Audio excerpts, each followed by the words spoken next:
Buenas tardes muchachos. Hoy les voy a hablar acerca de un tema que me parece importante hablar con ustedes, que me hacía falta conversarlo en el curso, que es el tema de la ofidiatoxicosis. Desgraciadamente, en estos momentos nos encontramos en, eh, en un sitio en el cual, pues en mi casa, donde no tenemos como muchas muy buenas condiciones de sonido, gracias a que hay un perrito que está ladrando afuera, pero vamos a tratar de hacer las cosas más o menos bien. Eh, lo primero que quiero que ustedes entiendan es que cuando nosotros hablamos de ofidiatoxicosis, nos estamos refiriendo al accidente ofídico, o sea, de el envenenamiento por mordedura de serpiente, ¿cierto? Entonces, cuando hablamos de envenenamiento por mordedura de serpiente, tenemos que tener en cuenta varias cosas. Primero, que todas las serpientes muerden, pero no todas tienen veneno, ¿cierto? Entonces acá vamos a aprender a diferenciar cuáles son las venenosas para nosotros o para nuestros pacientes veterinarios, cómo de una u otra forma podemos aprender a manejar un caso de estos y una aproximación clínica de hasta dónde podemos llegar nosotros como médicos en este caso. Lo primero que ustedes tienen que entender, como les decía que todas las serpientes muerden, ustedes tienen que entender obviamente que las serpientes tienen varios tipos de dentaduras. Una de esas dentaduras se refiere a que no tiene colmillos venenosos, en el caso de las aglifas.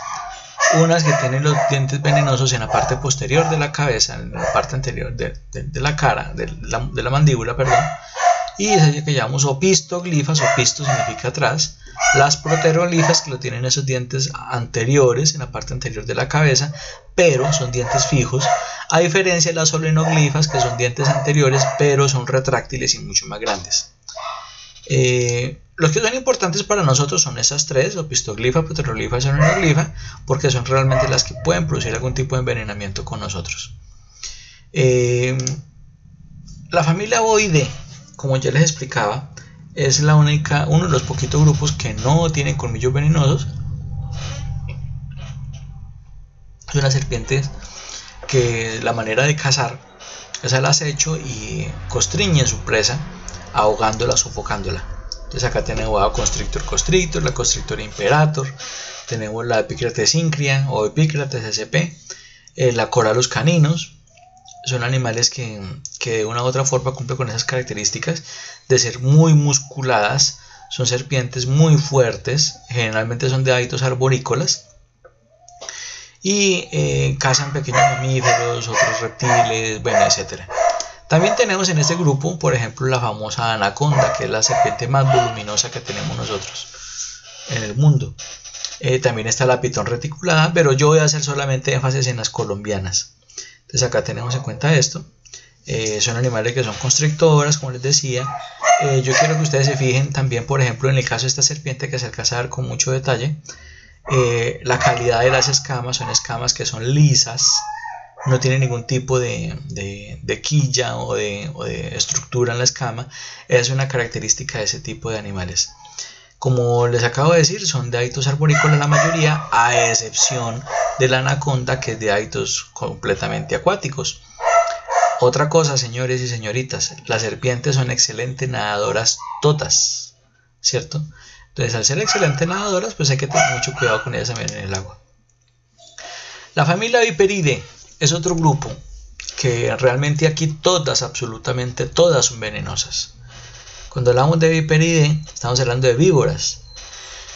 Dentro de las víboras tenemos unos animalitos que son bastante interesantes por el tipo de veneno que producen, como son la cascabel, las tallas X, las verrugosas, bueno, etc. Y las características comunes que tienen esos animales es, por ejemplo, la foseta termorreceptora loreal, que solamente la tienen este grupo de animales.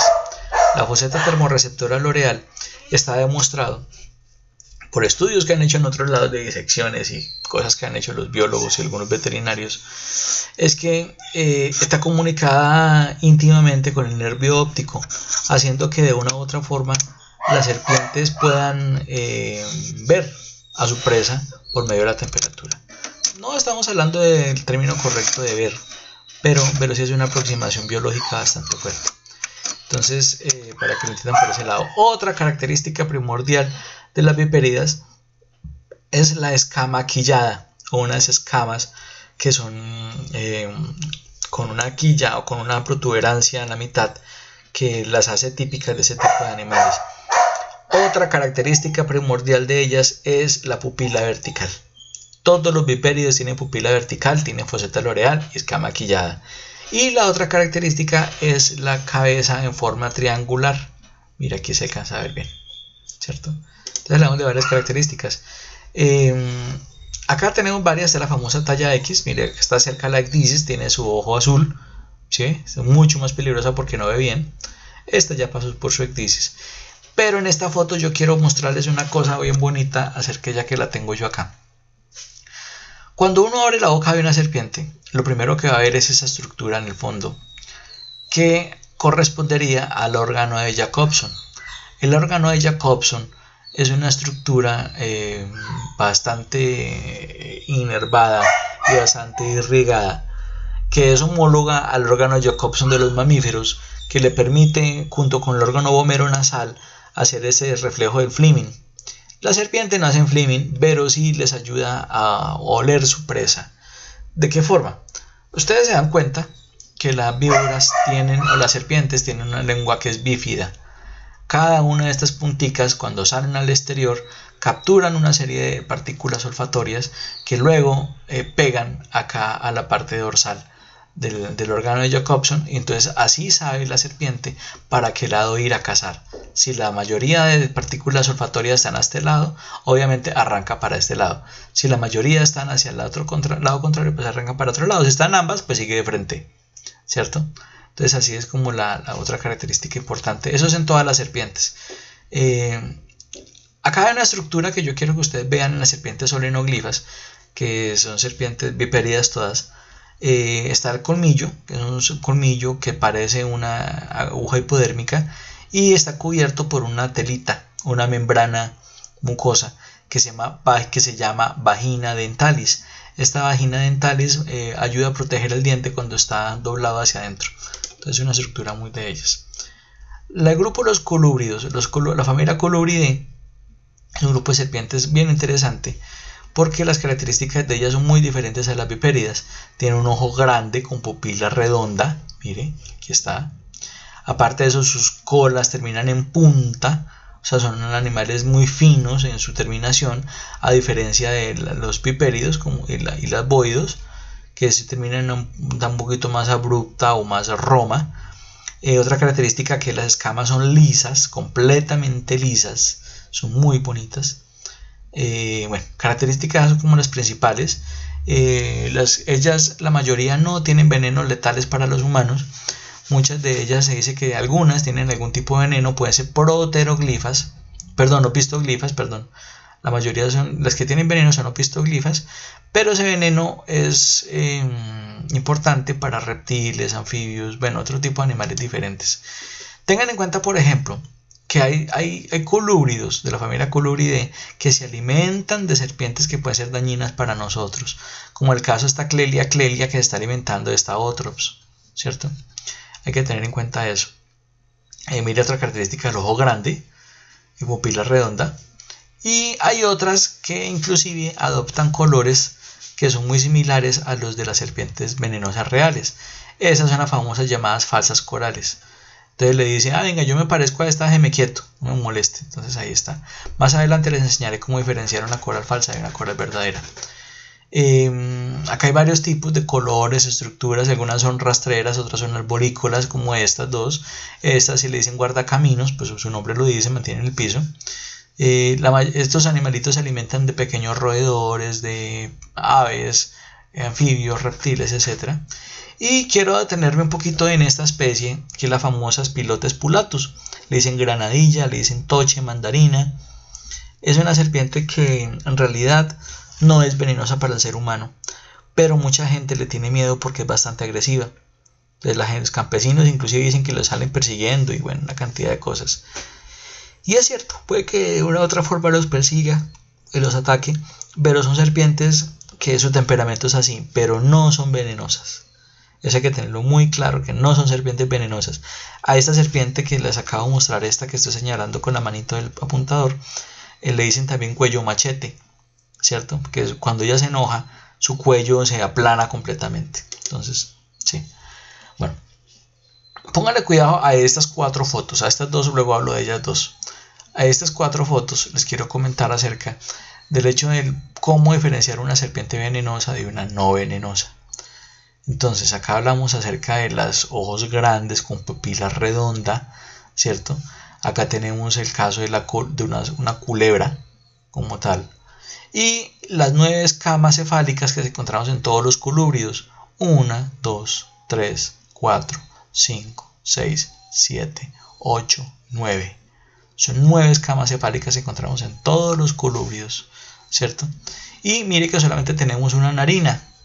En cambio, en las serpientes venenosas de la familia Viperidae tenemos ojos con pupila vertical, ¿cierto? Aparte de las narinas que están acá pequeñitas, mírenlas acá, tenemos una foseta termorreceptora loreal, ¿cierto?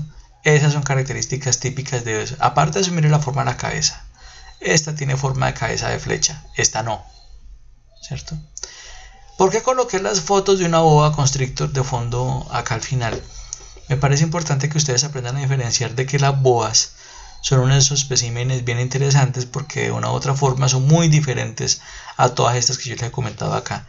El órgano sensorial de las boas se encuentra ubicado acá en estas escamas cuadradas que tienen en los labios, ¿sí? Ese es el órgano sensorial de ellos. Aparte de eso, en ella no aplica la forma de las 9 escamas porque tienen escamas muy discontinuas a todo su cuerpo, pero tienen escamas lisas. Entonces, cuando ustedes vean una serpiente grande de escama lisa, no le tengan miedo, es una boa, ¿cierto? O sea, para que nosotros sepamos de que una serpiente de estas nos puede llegar a hacer daños, fíjense en la escama y en las fosetas loreales. Ella tiene pupila vertical, pero no tiene foseta loreal y no tiene escama quillada, pero sí tiene escamas lisas y cuerpo voluminoso. Entonces ya sabemos, con cuerpo voluminoso, pupila vertical, escamas cuadradas, escama lisa, no le tengamos miedo que es una boa.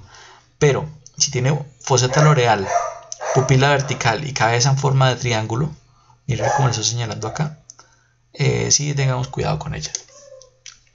Dentro del grupo de los elápidos es mucho más fácil de diferenciar, por lo menos en Colombia, debido a que nosotros acá tenemos varios grupos de elápidos importantes. Una serpiente como esta, que nosotros le decimos rabo de ají, le dicen también matagatos, es una serpiente que tiene un veneno que es bastante fuerte, es un veneno que es neurotóxico, al igual que estas dos también. Pero yo quiero que ustedes se fijen en características típicas de ellas. Primero, fíjense en la cantidad de anillos negros que tienen. Si se fijan en la foto de la izquierda abajo, tienen 3 anillos, 3 pares, o sea, 3 grupos de a 3, los anillos negros. Los anillos negros, estamos hablando solamente de los anillos negros. Los anillos negros vienen en grupos de a 3. En la foto de la derecha vienen en grupos de a 1. Y en la foto de arriba son incontables. ¿Qué nos quiere decir esto? Que las serpientes colombianas, corales o la familia Elapidae tienen una característica que es que sus anillos negros son en números impares o incontables. Entonces aprendan esa norma. Las serpientes corales nuestras, digo yo, las colombianas, nosotros somos el país más rico en corales del mundo, tienen anillos negros en números impares. Esas son las famosas corales verdaderas. Otra característica de una coral verdadera es que sus anillos dan la vuelta a la serpiente completamente, como si fuera un cordón, es un anillo completo. O sea, las falsas corales se diferencian porque tienen la barriga blanca o de otro color amarillento, ¿cierto? Estas sí tienen el anillo completo y va inclusive con la barriga. Esa es una característica muy importante. Y si ustedes se dan cuenta, miren cómo está este animal formando una especie de 8. Esta especie de 8 es lo que nosotros llamamos el enchipamiento de la coral. el enchipamiento, nos referimos nosotros a una posición defensiva. Esa posición defensiva nos ayuda a entender que esos animales de una u otra forma pues se sienten vulnerables, y cuando le damos de esa forma son mucho más peligrosas. Entonces le dicen matagatos porque mire, la cabeza está protegida por la parte gruesa del cuerpo y deja expuesta su colita. El gatico, esta comienza a moverla, el gatico llega y ataca esto, mientras la serpiente llega y la ataca para poderse librar de ella, ¿cierto? Obviamente una serpiente de ese tamaño no podrá nunca comerse un gato, pero si el gato es curioso lo puede matar. Recuerden también que uno de los pacientes que más caen víctimas de las familias de la epidemia son los niños. Los niños, al ser tan curiosos, ven un animal bonito en el monte, lo cogen y lo manipulan. Estos animales generalmente, son muy mansas y se dejan coger muy fácil, hasta que el niño llega y aprieta muy duro y el animal se defiende y muerde. Entonces ese es el problema. Hay que entender también de que hay varias formas de diferenciarlas de estas serpientes que las imitan falsamente. Como les acabo de decir ahorita, estamos hablando de serpientes corales colombianas. Nosotros en Colombia tenemos una gran variedad de corales. Como les decía, somos el país más rico en corales del mundo. Somos el país más diverso del mundo en serpientes, en especies de fauna y flora, con la mayor velocidad de endemismo. Bueno, una cantidad de características que nos ayudan a ubicarnos muy bien. Y entonces, entiendan, por ejemplo, una diferencia clara. Mire, ojo redondo y grande, ojo chiquito. Esta es la coral verdadera, esta es la coral falsa. Y son casi idénticas, ¿sí? Son muy parecidas. Entonces, ojo grande y redondo y ojo chiquito, ¿cierto? Lo mismo esta, mire, ojo grande, pupila redonda, ojo chiquito. Entonces, el consejo mío, ¿cuál es? Cuando ustedes vean una serpiente con esos colores así como rojo y negro y blanco, no las toreen, déjenlas quieticas, ¿cierto? Pero, por ejemplo, esta, yo estoy absolutamente seguro de que es una coral falsa, ¿cierto? Ya estoy desempatando por ese lado.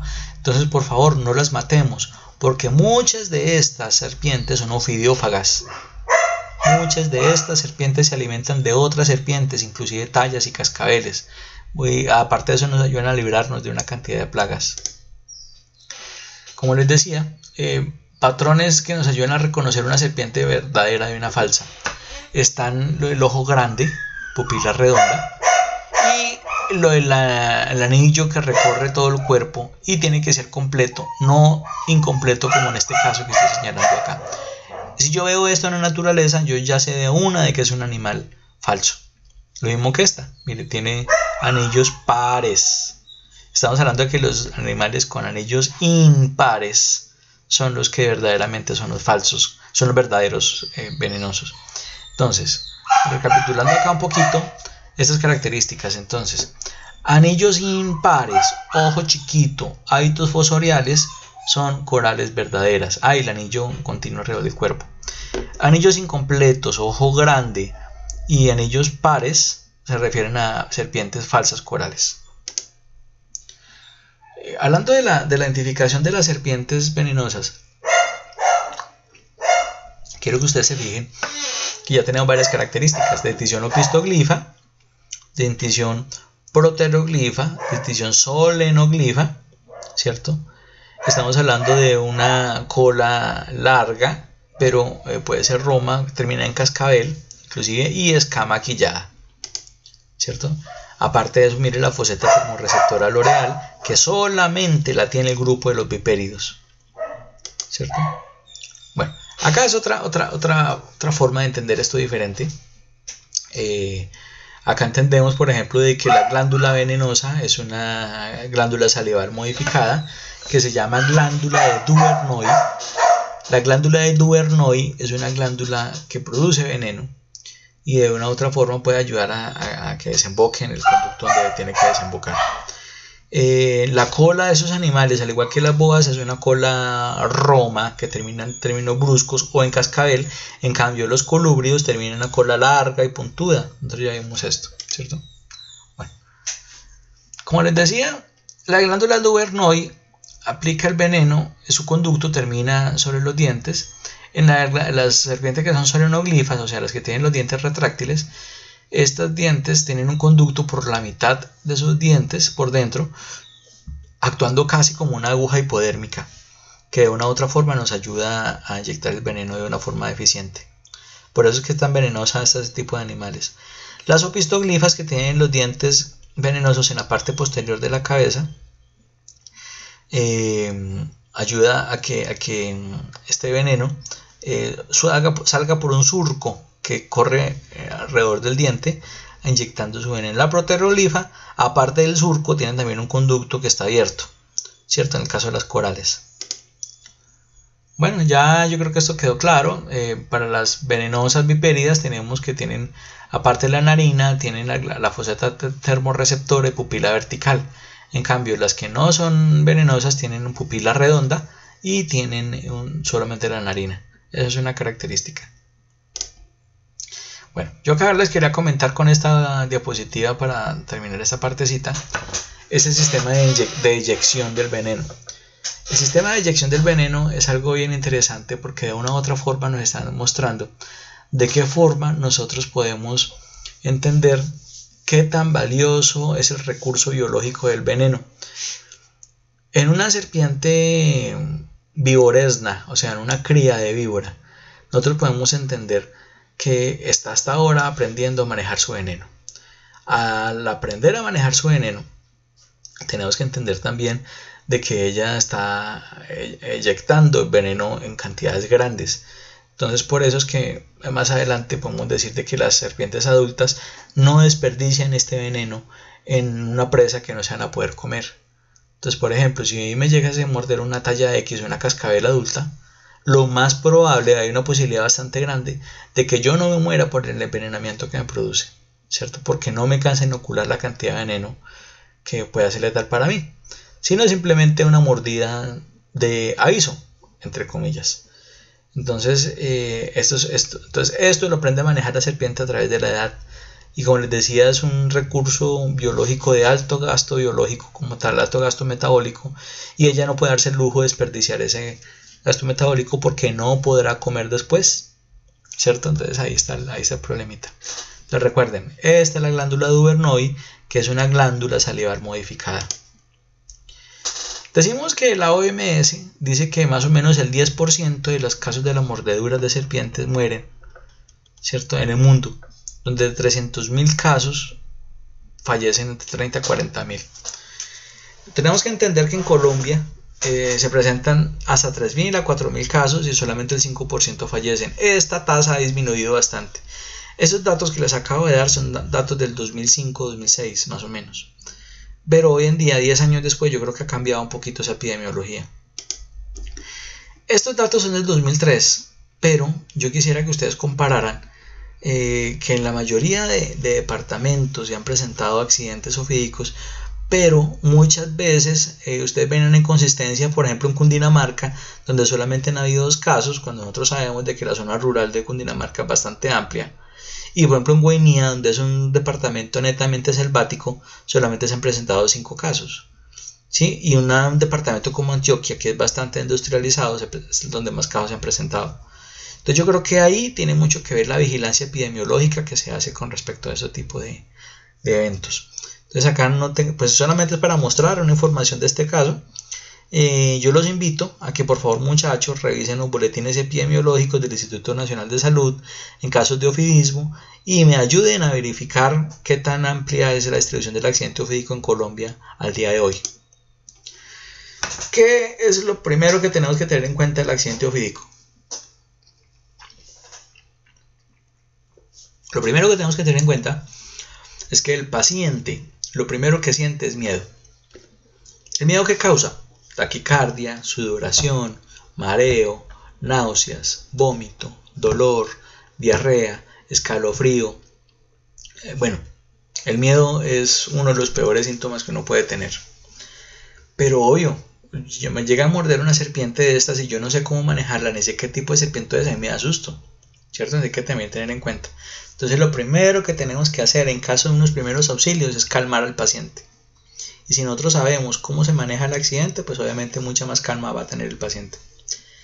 Tenemos que entender de que el edema, sobre todo en las viperidas, es el síntoma de manifestación clínica más importante en el envenenamiento por accidente, por serpientes. Entonces el edema, o sea, el agrandamiento y la inflamación, bueno, etcétera, es bien importante. Los ofidios atacan como mecanismo de defensa, eso hay que tenerlo muy en claro, y pueden inocular veneno o no. Cuando no inoculan veneno, se llama mordedura de aviso, mordedura seco, que corresponde a un 25 a un 30% de los casos como tal. ¿Se acuerda que hace un rato les comentaba que el veneno es un recurso biológico bastante importante para la serpiente y que no lo pueden darse el lujo de desperdiciarlo en un paciente que no se van a poder comer? Entonces yo acá les comento para que ustedes tengan en cuenta este detallito. Y han sucedido casos incluso de personas que han sido mordidas y por el solo hecho de haber sido mordidas le han colocado un torniquete.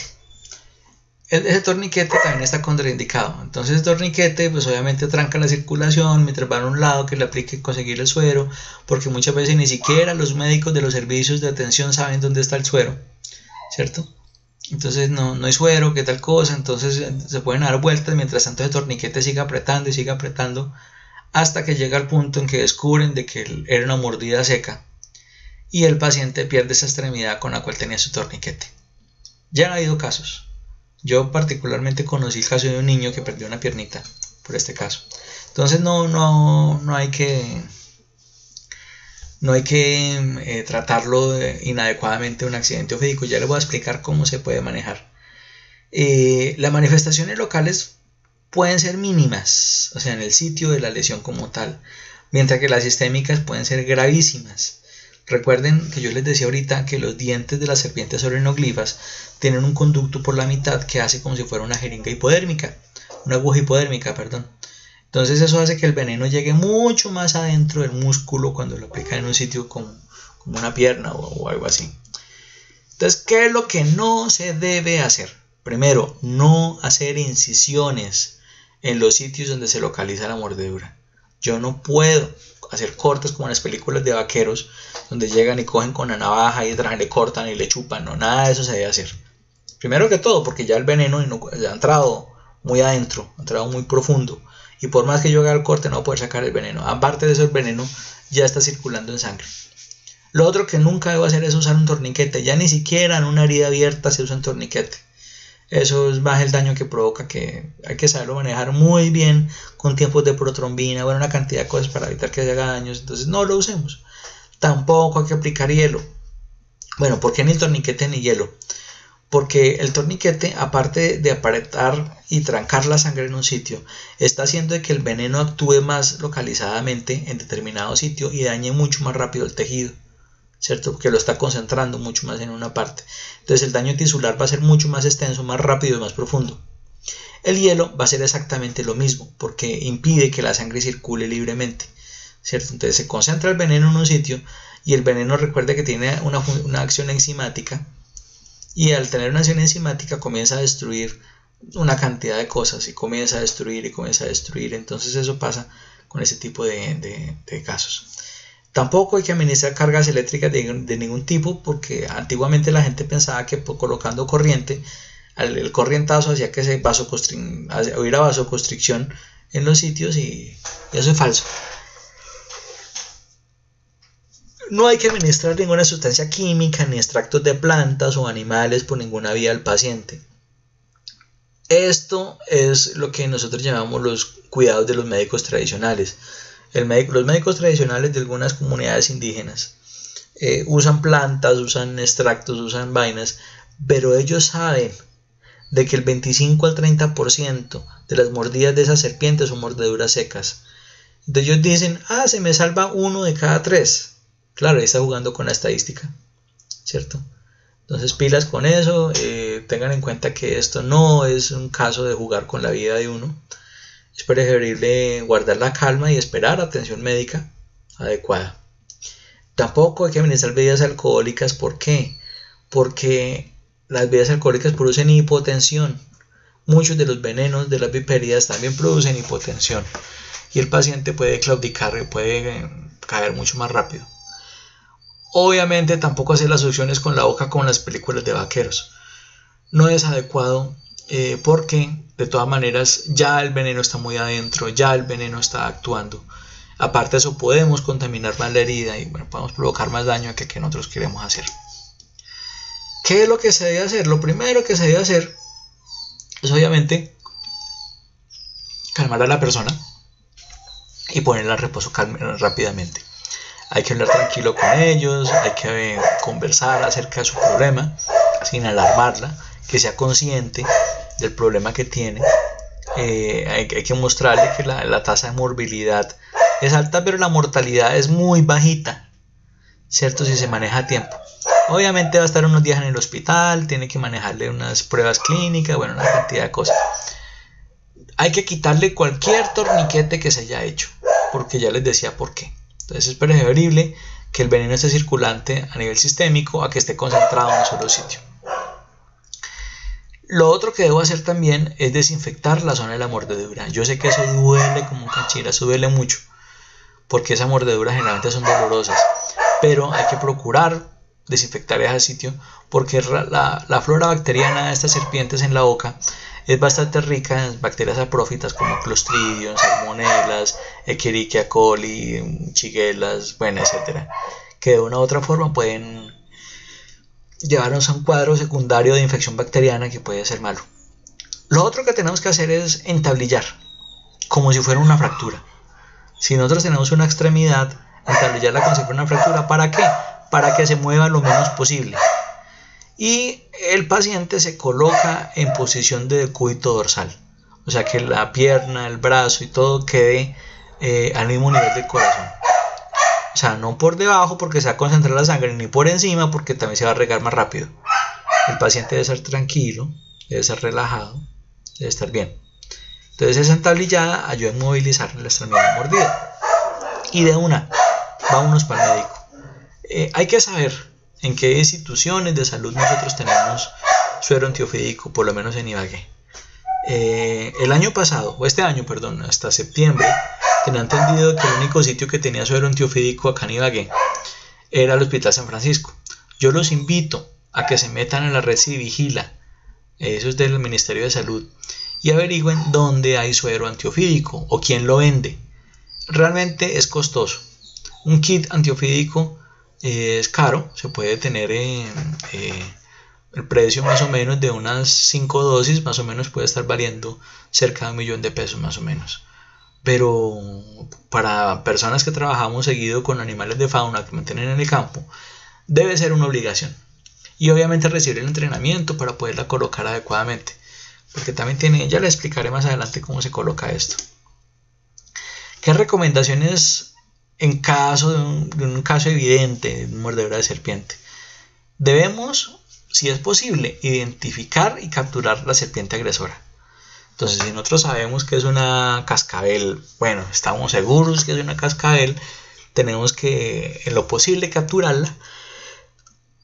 Pero si no, pues vamos a tratar que este animal por lo menos sea identificado plenamente. La cascabel es muy fácil de identificar por la maraquita que tiene en la cola, ¿cierto? Entonces eso también es bien típico. No hay que suministrar ningún tipo de remedio casero, bebedizo, emplasto o pomadas. Pero sí podemos dar líquidos, agua, un Gatorade, una bebida energizante, algo que le ayude al paciente a estar mejor. No recurrir a brujos, curanderos, hierbateros o rezanderos. Como les decía muchas veces estas personas, estos médicos tradicionales, los que no saben hacer medicina tradicional, ellos generalmente juegan con esos porcentajes del 25 al 30% de casos de mordidas secas. El otro 70% son casos que pueden ser mortales. Entonces eso hay que tenerlo en cuenta. Desgraciadamente hay mucha gente que cree tener el secreto para poder manejar estos casos, pero no todo el mundo tiene esa sabiduría. No se debe esperar a la presencia de síntomas. Si yo veo que me mordió una serpiente, corra para el médico. O sea, no hay necesidad de esperar a que no, camine de una vez. Ya el hecho de yo haber sido mordido por cualquier serpiente ya es un signo de alerta. Entonces por eso le digo, la extremidad afectada debe colocarse al mismo nivel de la camilla. por lo que le decía ahorita, si lo coloco muy abajo se me va a concentrar el veneno en la parte del órgano que está afectado, y si le coloco elevado el miembro, obviamente va a dispersarse mucho más rápido por el cuerpo. Entonces es mejor dejarla quietica. No administrar bebidas alcohólicas ni analgésicos, no realizar succiones, punciones o incisiones, no aplicar ningún tipo de cosas que no deba. Lo que sí debo hacer es, por ejemplo, desinfectar la zona donde mordió. Y hay otra cosa que se me olvidaba, es que cuando la persona es mordida, el edema crece. Entonces yo debo tener un Sharpie y marcar el sitio donde tengo el sitio de entrada de las mordidas con la hora. Entonces yo marco con el Sharpie, por ejemplo, 15:05, bueno, la hora que sea la marco, y con el Sharpie rodeo donde va el edema que se está marcando en el momento. Media hora después vuelvo a marcar otra vez a dónde va el edema, cada media hora, cada 30 minutos. Y el médico, cuando llegue al centro de salud, el médico podrá determinar si es un accidente leve, moderado o grave. Ya ahorita les explico en qué consiste un accidente leve, moderado o grave. Generalmente también hay unas normas o unas reglas que nos ayudan a determinar cuánto veneno nos inoculó ese animal, dependiendo del tamaño de la serpiente. Entonces, ¿cómo determino yo el tamaño de la serpiente? Si yo tengo una mordida de un animal de estos, perdón que me devuelva, yo tengo una mordida de un animal de estos y yo la mido con un calibrador, me va a decir qué tan separados están los colmillos. Al saber qué tan separados están los colmillos, yo puedo tener una idea del tamaño de la serpiente y de la cantidad de veneno que me están inoculando en la mordida. Mire, como les decía, sé que hay muchas más serpientes, pero aproximadamente de todas las 400 y pico especies de serpientes que tenemos en Colombia, solamente 21 son de importancia médica para nosotros. Entonces, mire, tampoco hay que tenerle susto a esos animales, ¿cierto?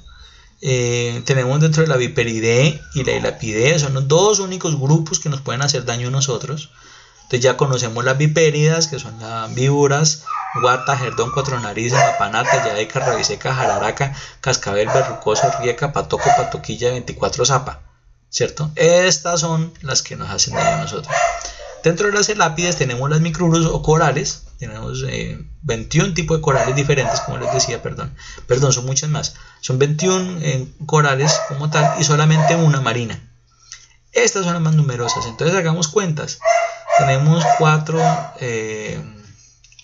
10, 14, 15 más 21 serían 36 serpientes venenosas de las 400 y pico. Entonces tengamos en cuenta que no es un número importante. Dentro de la micrurus, yo les voy a empezar a hablar de cada uno de los accidentes ofídicos, de cada una de esas serpientes importantes, porque quiero que ustedes aprendan a diferenciarla sin tener la serpiente de frente.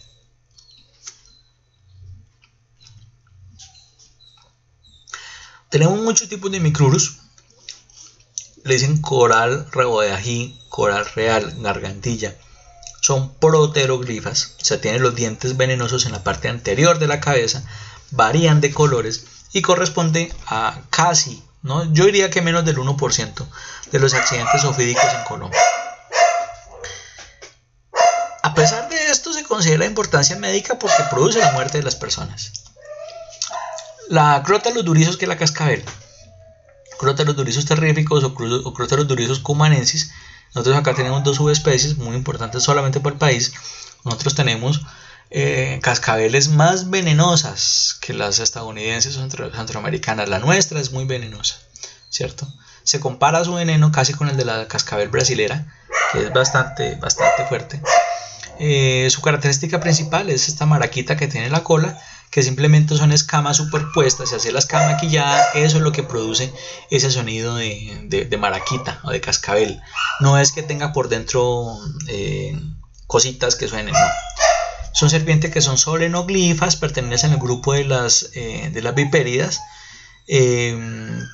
También produce más o menos cerca del 1% de los accidentes ofídicos en Colombia.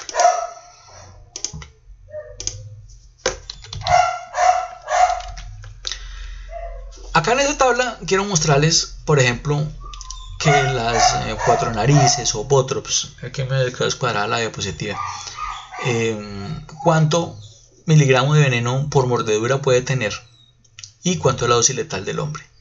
Entonces una serpiente adulta de estas puede inocularme hasta 200 miligramos por mordedura, teniendo en cuenta que la dosis letal es la mitad de eso.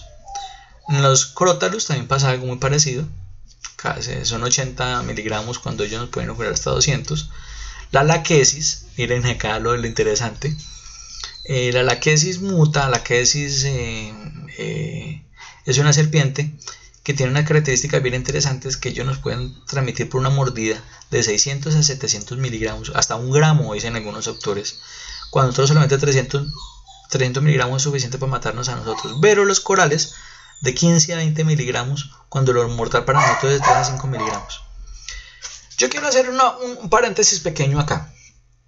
Cuando yo les hablaba de las serpientes y les hablaba acerca del manejo que se tiene que tener con ellas, tenemos que entender también de la biología acerca de ellas. Por ejemplo, una serpiente como la laquesis, que ahorita vamos a hablar un poquito más en detalle de cada una de ellas, que es la víbora más grande que tenemos, ¿cierto? Son serpientes que de una u otra forma, una mordida de un animal de estos prácticamente nos deja sin ningún tipo de antídoto, porque es más, el antídoto de este animal no se fabrica.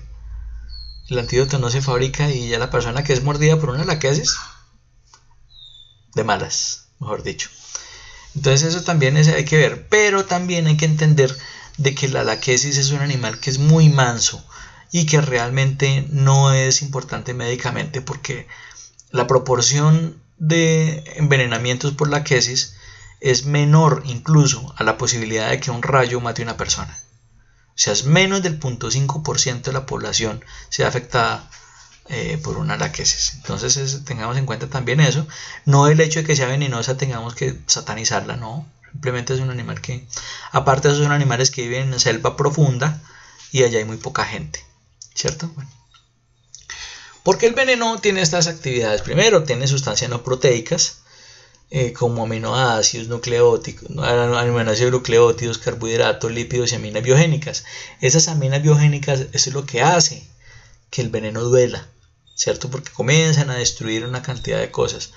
El fósforo, calcio, potasio, zinc, magnesio y hierro son microminerales que ya tienen que ver con la composición del tallo. Como les decía, la mayoría de estos venenos tienen una actividad enzimática. Entonces estas enzimas, algunas tienen neurotoxinas, otras tienen citotoxinas, cardiotoxinas, entre otras. Entonces todas esas toxinas, estas enzimas son las que se encargan de destruir y predigerir el tejido para que el animal pueda comerse luego su presa. Entonces véanlo ustedes como una preparación antes de comérsela, ¿no?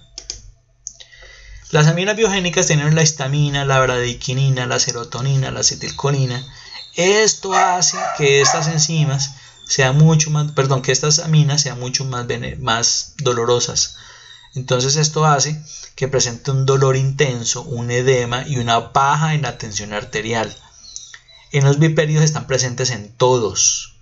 O sea, en todos los viperios, cascabeles, talla X, laquesis o tabaquillo, bueno, cualquiera de esas, tienen histamina, bradykinina, serotonina y acetilcolina. Eso hace que duela mucho.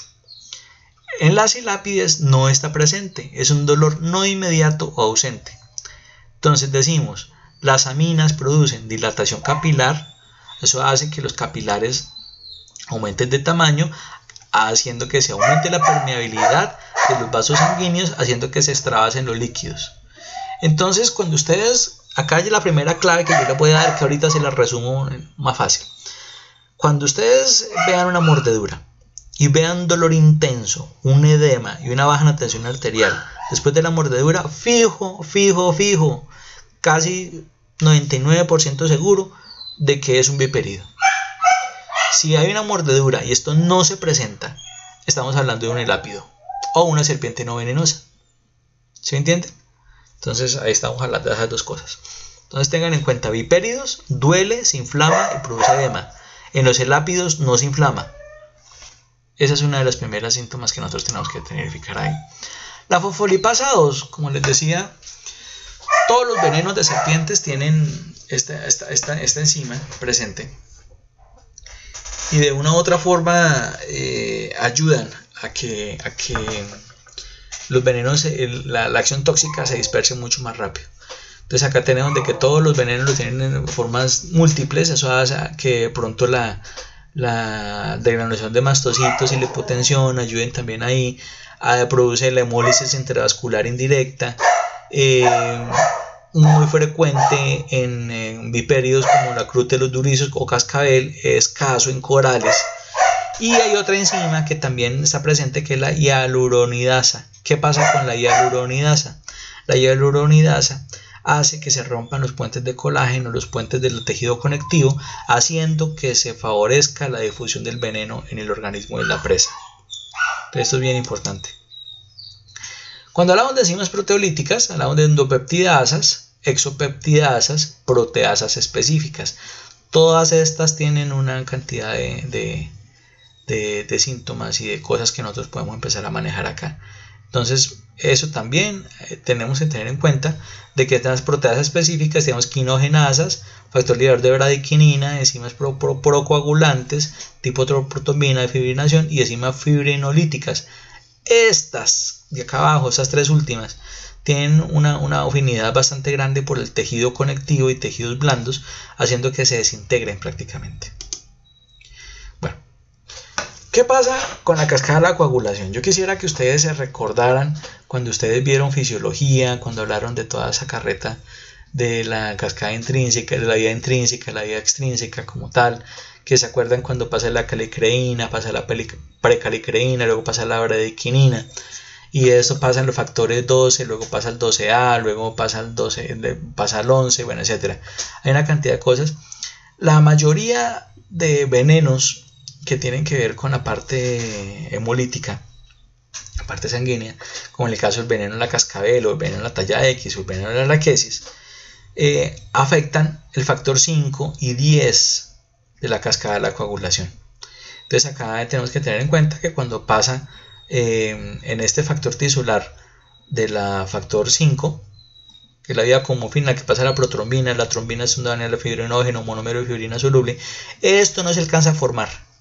Eso no se alcanza a formar gracias a la acción del veneno que nosotros tenemos acá. Entonces eso hay que pensarlo muy bien cuando nosotros vamos a trabajar con un paciente que esté siendo afectado por una mordida de una serpiente de estas. Las miotoxinas están presentes en las vipéridas, y estamos hablando de que producen una necrosis interna, sobre todo en tejidos blandos, piel, músculo, tendones, cartílagos, vasos sanguíneos y tejidos de baja antigenicidad. ¿Esto qué hace? Al producir esta necrosis prácticamente desbarata esos tejidos blandos, haciéndolo, y los licúa. Al licuarlo, pues obviamente va a ser más favorable que el animal luego se los coma y los aproveche mejor. Pero es un inconveniente para la persona o el animal que ha sido mordido, ¿no? Bueno, cuando nosotros hablamos de los accidentes de cada uno de esos tipos de animales, ya hablamos del accidente lapídico, ya hablamos del accidente crotálico. Vamos a hablar del accidente eutrópico.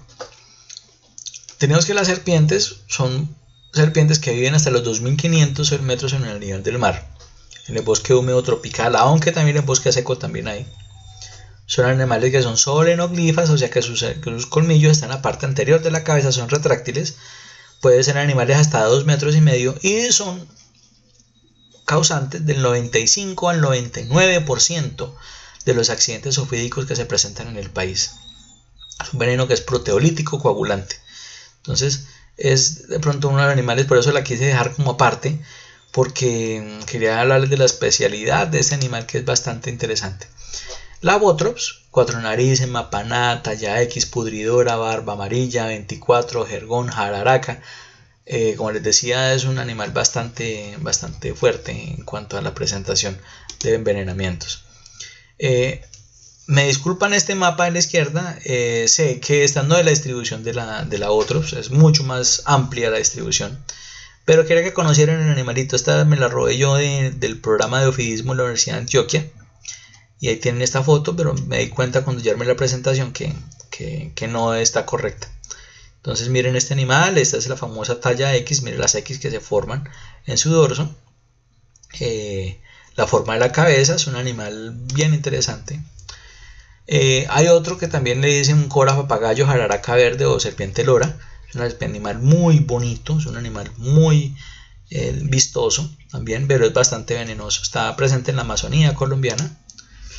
Tenemos la chigleri, que le dicen yaruma, cabeza candado, también es un animal muy bonito también. Se presenta más que todo en esta parte del oriente antioqueño, parte del Tolima, parte de la zona cafetera hacia el occidente. Y la Otros atrox, nosotros hablamos de que la Otros asper está presente de la cordillera oriental hacia atrás, y la Otros atrox de la cordillera oriental hacia el Orinoco, hacia Venezuela, hacia Brasil. Entonces acá tenemos esas dos diferenciaciones. ¿Qué pasa acá? Hay un dolor inflamatorio agudo, como ya les decía, es una mordedura que tiene bradequinina, tiene aminas, bueno, tiene una cantidad de cosas, produce mucho dolor, produce hemorragia en la parte local. Aparte produce ampollas y flectenas. Esas flectenas, estoy refiriéndome a esas vejigas de sangre que se forman, necrosis, absceso, síndrome compartimental, limitación de movimientos, y algunas veces puede llegar a la amputación del miembro. En la parte sistémica puede producir incoagulabilidad sanguínea, hemorragias extensas, gingivorragia, quimosis, hematuria. ¿Esto qué quiere decir? De que el síndrome es más hemático, más de sistema sanguíneo que de otra cosa. En los casos graves puede provocar hipotensión arterial y choque, hemorragia intensa, insuficiencia renal y un edema extenso. Entonces aquí está para que nosotros tengamos en cuenta, cuando hablamos de envenenamiento bootrópico de 4 narices, estamos hablando de los tipos que tienen los diferentes géneros. Por eso dolor, edema progresivo, sangrado leve, quimosis, flectena, necrosis y gangrena, sistémica, cefalea, hipotensión, hemorragia múltiple, falla renal aguda, agitación, convulsiones, estupor, coma y muerte. Hay que tener en cuenta que las enzimas, de las toxinas y enzimas que tienen esto, del tipo trombina proteasas, o sea, dañan la trombina, hidrolasas, estearasas y proteínas de acción hemorrágica. Tienen acción coagulante, hemorrágica y necrosante. Recuerden, el veneno de la Botrops o el grupo de los botrópicos tiene un efecto coagulante, hemorrágico y necrotizante. ¿Esto por qué es importante? Porque me dice a mí que una mordedura de una talla X o de una Botrops, ¿cómo se debe sentir? Duele mucho, se inflama muy rápido y produce un edema bastante importante. Aparte de eso, la flectena, bueno, todas esas cosas que ya les voy a mostrar unas fotos para que se... Miren, este es un cuadro hemorrágico sistémico. Van a darse cuenta que el señor está morado. El señor ya está bastante comprometido su sistema sanguíneo y ese es un síntoma importante. Desgraciadamente no se alcanzan a ver muy bien las flectenas, que son como unas vejigas de sangre que se le forman en el sitio de la mordida, y hay necrosis también en el sitio de la mordida. Mira, acá se alcanzan a ver mejor las flectenas. Estas son las famosas flectenas. La inflamación y el edema, miren el enrojecimiento. Esto ya es un caso posterior, ya luego de que fue manejado el caso.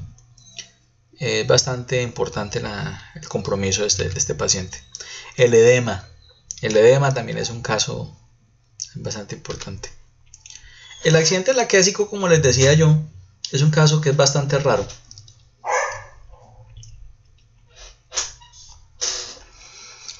Son animales que se presentan hasta 1200 metros en el del mar, generalmente en bosqueo muy húmedo tropical o bosqueo no tropical. Puede medir hasta 4 metros un animal de estos, es el epiperido más grande que tenemos. Son sobrinoglifas y su cabeza no es de forma de triángulo como la mayoría de viperidas, sino que es una cabeza en forma de ovoide como la de la boa, ¿cierto? Es una frecuencia mucho menor al 1%. Es un veneno que es proteolítico, procoagulante, neurotóxico autónomo, con una dosis letal 150 miligramos. Entonces uno pone a pensar, ¿este animal lo muerde a uno? Chao. Entonces hay que pensar en eso. Con respecto a ese animal, quiero hacerles una aclaración. Por ejemplo, la que es muta, que es la que yo les decía, acabo de montar ahorita, le dicen cascabel muda, verrugoso, rieca, matagüey, terciopelo. Son animales que son sobrinoglifos. Pueden llegar a ser muy grandes y es la única vipérida o única serpiente víbora que es ovípara. Las demás serpientes son ovovivíparas, o sea, sus crías nacen vivas. Estoy hablando de las vipéridas, ¿no? La cascabel, las tallas, sus crías nacen vivas, ¿cierto? Entonces, esta sí coloca huevos, al igual que las elápides, las corales colocan huevos también. Entonces, este animalito coloca huevos. Entonces, como les decía yo, entonces las serpientes que son ovíparas son las culebras o Colubridae, la Lachesis muta, y que pertenece al grupo de los vipéridos, y las elápidas o corales. El resto, las boas, las vipéridas, como está hablando de las otras vipéridas, son ovovivíparas, o sea, sus crías nacen vivas. Como les decía, el accidente por laquesis puede presentarse en dos partes geográficas separadas por la cordillera de los Andes. Entonces está en la parte amazónica y en la parte del Pacífico colombiano. Acá está esta foto del programa de ofidismo en la Universidad de Antioquia. Ustedes van a ver ahí que la cabeza no tiene las características de una serpiente en viperida normal, pero miren el tipo de escamas que tiene. Es un animal bastante interesante. El accidente laquético tiene varias cosas interesantes. Primero, es un dolor inflamatorio agudo, dolor, hemorragia. Bueno, lo mismo, exactamente lo mismo que con una talla X, ¿cierto? Pero además en la parte sistémica tiene alteraciones en la coagulación sanguínea, puede haber dolor abdominal, cólico, diarrea, bradicardia, hemorragia intensa, insuficiencia renal, edema intenso. Bueno, ¿qué pasa acá? El veneno de esta serpiente también tiene una acción sobre el parasimpático que hace que se estimule el tránsito intestinal, produce cólico, dolor abdominal, como si uno estuviera intoxicado. Aparte de eso, la hemorragia es bastante intensa, puede haber hemorragia intestinal, puede haber una cantidad de cosas. Y es bastante grave el cuadro con este tipo de animales. Cuando hablamos del accidente, bueno, crotálico, perdón, del laquético, yo creo que la persona que sea mordida por un animal de esos, si tiene la oportunidad de llegar a un centro de salud, pues hombre, que lo atienda sintomáticamente, porque suero no hay para ese tipo de animales, entonces hay que tener en cuenta esto. Generalmente los campesinos de las zonas selváticas de Colombia le tienen mucho miedo a esta serpiente, pero como les decía, la probabilidad de que un accidente ofídico suceda por esta serpiente ocurre en menos de 1 millón de habitantes. Entonces es muy poco, por eso tal vez no han producido suero para eso. El crotálico, Crotalus durissus terrificus, Crotalus durissus cumanensis, bosque seco tropical, zonas áridas, semiseco tropical. Para que ustedes sepan, por ejemplo, un armero en la granja nuestra, ya sea en la Reforma o allá en Guayabal o en la granja de Armero, es uno de los sitios donde yo más cascabeles he visto en mi vida. Tengan mucho cuidado cuando caminan por allá. La ventaja de la cascabel es que es un animal que le avisa a uno cuando va a morder. Lo que es Natagaima, Collaima, Ortega, Armero, Guayabal, Cambao, todo eso está lleno de serpientes. Estoy hablando del Tolima solamente, ¿no? Pueden crecer hasta 2 metros. Yo he visto de 2 metros muy grandes, hasta 1,70 dice acá. Producen menos del 1% del accidente ofídico. Yo creo que mucha más que la laquesis, pero no es tan importante. O sea, es más importante esta que la laquesis. Y característica es la cascabel en la punta de la cola. Entonces lo tenemos por todo el bosque seco tropical, parte de la Amazonía colombiana. Y esa es la forma típica, es una serpiente redondita, gordita, que termina en cascabel. Esta es la forma típica de la serpiente cascabel. Es una serpiente muy bonita, es una serpiente bien interesante. Lo que hemos hablado acerca de la mordedura de ese animal, produce un edema discreto, un dolor y una parestesia. Cuando hablamos de edema discreto, es que el edema no es tan importante como en el caso de la Othrops. Y el dolor sí, pero no hay tanto edema. Y otra cosa bien importante es la parestesia, o sea, esa sensibilidad que se exacerba cuando nosotros estamos, cuando el animal nos muerde, porque parte de la toxina de ella es una toxina neurotóxica, ¿no? Entonces hace que se sienta mucho más. Eso es una parestesia. En la parte sistémica produce la fase miastémica produciendo tosis palpebral. ¿Qué significa una tosis? Tosis nos referimos a la pérdida del tono del músculo. Entonces hablamos de tosis palpebral, es cuando el tono del músculo del párpado se cae y parece que estuviéramos dormidos. Ya le voy a mostrar una foto más adelante. Hay flacidez en los músculos faciales y hay oftalmoplegia. ¿Qué significa esto? Que comenzamos a mirar bilocho, comenzamos a mirar visco. Gracias a que los músculos oculares pierden esa fuerza y entonces queda uno mirando por un lado y el otro para el otro. Alteración visual, obviamente por este problemita de la oftalmoplegia. Hay diplopía, o sea que uno ve doble. Y pueden haber miosis o midriasis, o sea la pupila se dilata o se contrae. Hay alteraciones del olfato y del paladar. Inclusive se dicen que las personas que han sido mordidas por esta serpiente tienen alteraciones tan graves del olfato que puede estar al lado de un perfume cuando dicen que le está oliendo a estiércol o a gangrena o a otro tipo de cosas. O al contrario, en una cosa que huele muy feo les parece que huele muy rico, gracias a que se naturaliza el sentido del olfato. Y lo mismo el paladar. El paladar, la persona queda sabiendo diferente. La mialgia generalizada significa que es un dolor muscular generalizado. ¿Gracias a qué? A que este veneno, como tiene acción sobre los músculos como tal, comienza a denaturalizarlo, produciendo mioglobina. Y esa mioglobina obviamente va para la orina. Eso hace que la orina sea oscura. Hay un sangrado discreto, gingivorragia, equimosis. Bueno. Acá hay una diferencia de cómo se siente el cuadro en el paciente como tal. Nosotros habíamos dicho de que en el paciente botrópico se sentía muy fuerte el dolor, se sentía la inflamación. En este se siente, pero no se siente muy fuerte, pero va acompañado de signos nerviosos, síntomas neurológicos, ¿cierto? En esta las manifestaciones hemolíticas son muy intensas también, al igual que en la talla, pero no es tan doloroso. Entonces, alguna vez, personas que han sido mordidas, yo les preguntaba acerca de esto. Me decían, mire, una mordida de cascabel, perdón, una mordida de talla X duele como si me aplicaran una puntilla caliente en el sitio. Y duele bastante. En cambio, la de serpiente de cascabel no duele tanto, ¿cierto? Entonces uno dice, ve, pues esa comparación está... Solamente una persona, la única que he conocido que ha sido mordido por los 3 tipos de serpientes. Y me dice que con el lapídico, o sea, de las corales, no duele nada, ¿cierto? Pero sí los síntomas nerviosos son bastante interesantes. La agrotoxina tiene una cualidad que es una neurotoxina que actúa básicamente sobre la parálisis de los músculos respiratorios y aparte también sobre los músculos de los pares craneales, de los nervios de los pares craneales.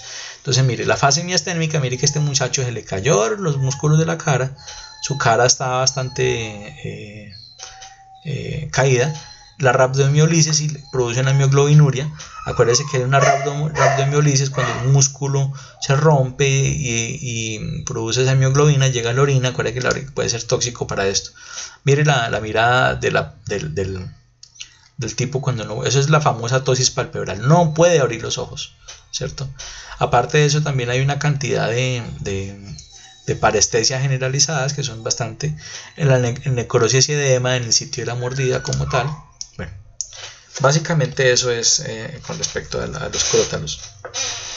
Cuando hablamos de los elápidos, yo les decía que Colombia es uno de los países más eminentemente grandes y ricos en elápidos, a excepción de los territorios insulares de San Andrés y Providencia, pero hay que tener en cuenta varias cosas.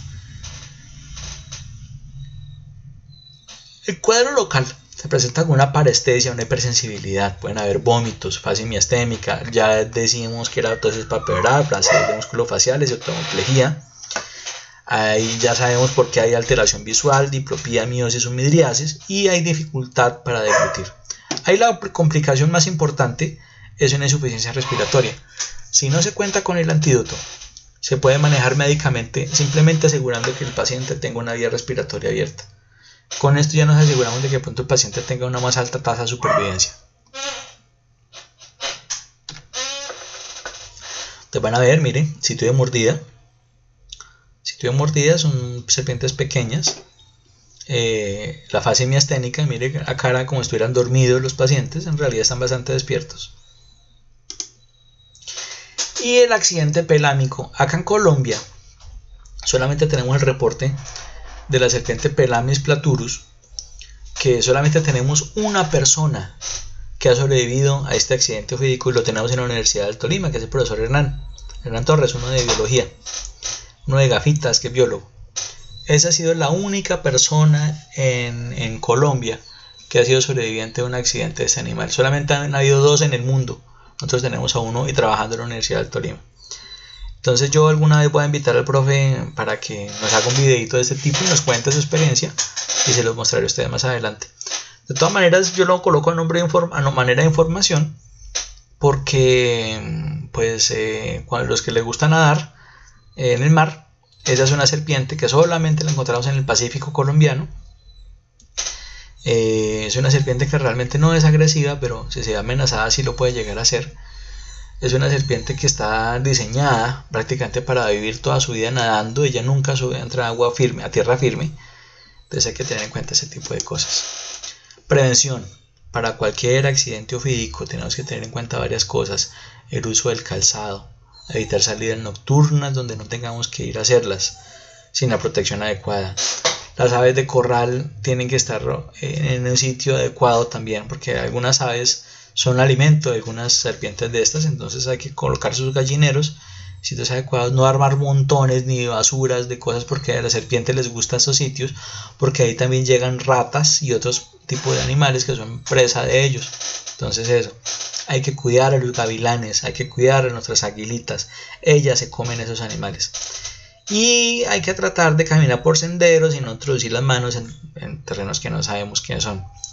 Hay que manejar los empaques en áreas de mayor accidentalidad, o sea, los empaques de cajas, estivas y ese tipo de cosas. Hay que organizarlos adecuadamente, no dejando regueros.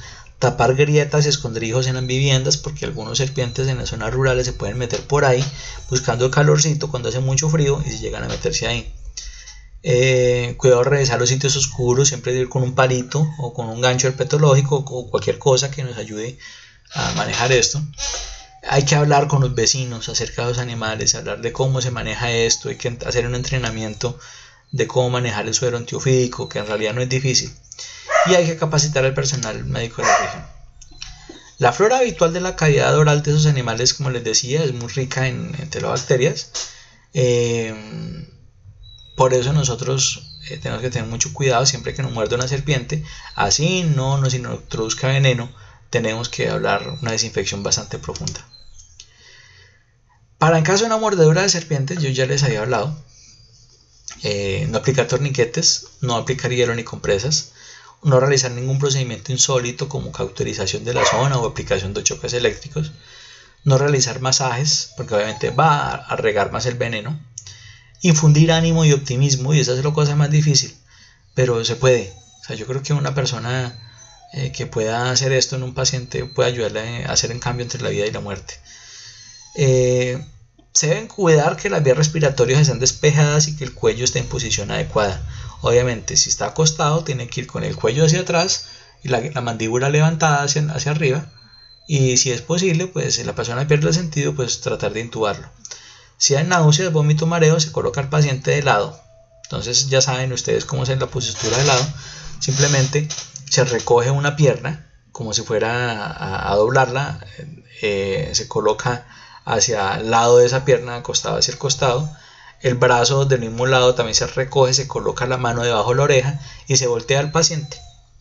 Al quedar de esta forma, se gira la cadera sobre la rodilla, quedando el paciente acostado sobre la cabeza sobre su brazo, y no va a seguir girando más gracias a que tiene la pierna ya doblada. Entonces eso más adelante les explico cómo es este procedimiento. Bueno, como les decía, el género Nocturus, esta diapositiva me quedó corrida. Ya hemos hablado de esto.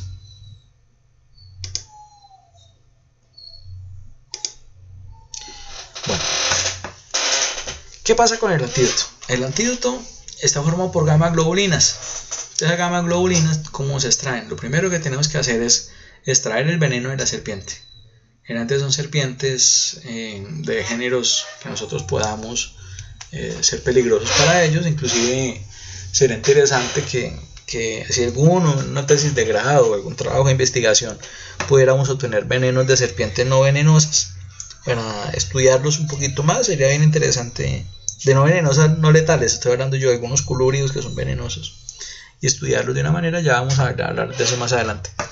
Luego se coge el veneno, se le hace un tratamiento especial para liofilizarlo y estandarizarlo, y luego se inocula subcutáneamente ese veneno a un animal de gran tamaño. En este caso estamos hablando de caballos. Estas diluciones ya vienen estandarizadas. Por ejemplo, yo cojo una dilución de 1 en 500, por ejemplo, para pasar esta dilución acá. Esto va a provocar que el animal produzca gamma globulinas. Estas gamma globulinas, luego de un tiempo, se extrae la sangre del animal, se separa el plasma, se purifican los anticuerpos, se hace control de calidad, se liofiliza y ya. Ese es el proceso del antídoto. ¿Por qué creen ustedes entonces que se usan caballos y no vacas? Porque en este suero también van algunas proteínas de caballo. Al aplicarnos a nosotros no estamos sensibilizados a la proteína del caballo como a la proteína de la vaca, porque acá muchas personas comemos vacas, ¿cierto? Entonces, al aplicarnos suero de vaca, estamos siendo sensibilizados por la sensibilización que ya tenemos previa, y nos puede provocar una reacción anafiláctica. ¿Qué pasa con esto? Podemos producir así mezclas de venenos.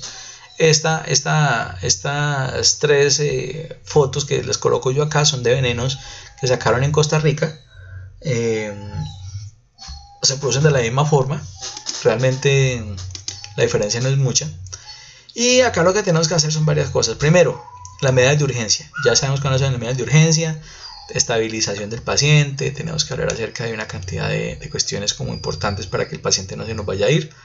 Hay unas pruebas de laboratorio, yo voy a hablar de ellas, que es el tratamiento específico y de soporte. Lo primero que tenemos que hacer antes de colocarle el suero antiofídico, que en realidad no es difícil de conseguir, ahí las cajas comerciales lo venden, tocas encargarlo, es esto, la prueba de sensibilidad. Generalmente la prueba más sencilla que se hace es la intradérmica, donde cogemos 0.1 la solución del suero antiofídico ya listo para inyectarlo, diluido en la solución salina que nosotros vamos a aplicarlo, en el antebrazo. Esperamos unos 10 minutos. Si no hay ningún tipo de reacción, hágale, está seguro de hacerlo. Aunque generalmente se dice que sin prueba también se puede hacer, iniciando un goteo lento, y si no hay reacción se aumenta la velocidad de goteo. Hay que tener lista la ampolleta de dexametasona, la ampolleta de adrenalina, la atropina, una cantidad de cosas. Y la otra, que esa sí duele un poquito, una gota de dilución en el saco conjuntival. Si se irrita y si duele, entonces obviamente hay una sensibilidad bastante fuerte ahí. A nivel hospitalario tenemos que hablar de 4 niveles. Esta es la yaruma, ¿no?, que llaman. La ausencia de envenenamiento, o sea, que no haya envenenamiento. Que haya un envenenamiento leve, o un envenenamiento moderado, o un envenenamiento severo. Acá nosotros, hablando como médicos, siendo MBZs, podemos colaborar mucho en el proceso de enfermería también acá. La reacción alérgica inmediata relacionada con la administración del antiveneno, ¿qué debemos hacer? Primero, nosotros debemos controlar esos signos y síntomas de la reacción alérgica inmediata y las posibles complicaciones por el antiveneno. Hacemos la prueba de sensibilidad, monitoreamos la presencia de signos y síntomas de reacción alérgica localizada, y al primer signo de hipersensibilidad hay que aplicar el tratamiento específico. Entonces, como les decía, parte del tratamiento específico consiste en la aplicación de corticoides tipo de dexametasona, que son de corta acción, ¿cierto? O de pronto también algo de adrenalina, en caso de que el paciente de pronto esté bastante quedadito, se puede también manejar. Generalmente se maneja con corticoides después de esto. El choque hipovolémico, cuando ya hay una pérdida, o sea, cuando el animal o el paciente, perdón, ha sido mordido, esta sangre, acuérdense lo que pasaba con la cadena de la coagulación, la cascada de la coagulación, perdón, y hay una cantidad de daños que suceden, puede producir un choque hipovolémico. Acá debemos empezar a manejar esos episodios de hipovolemia. Debemos informar si presencia o signos de hipovolemia, a pesar de que las mucosas estén moradas o no haya color o haya sangrado por otros lados, debemos estar pendientes de eso. Tenemos que tener un control de líquidos estricto. Si el paciente orinó, toca medir cuánto orinó. Si el paciente vomitó, saber cuánto vomitó. Toda esa cantidad de cosas. Y hay que disminuir la ansiedad. Entonces yo pensaría que uno de los líquidos más importantes que se pueden aplicar acá es posiblemente una solución lactato-Ringer, por ejemplo. Es posiblemente una de las mejores que se pueden usar acá. Aunque hay gente que le gusta manejar dextrosa con salina en partes iguales para también proveer algo de energía para el proceso. Bueno, entonces básicamente eso es lo que les quería comentarles. Acá les dejo algo de la bibliografía que yo usé para trabajar con este tipo de presentaciones. Y muchachos, por favor recuerden revisar los PDFs que les voy a enviar junto con este video para que los estudien, por favor, para la previa mañana. Muchísimas gracias y espero les haya gustado esta clasecita virtual.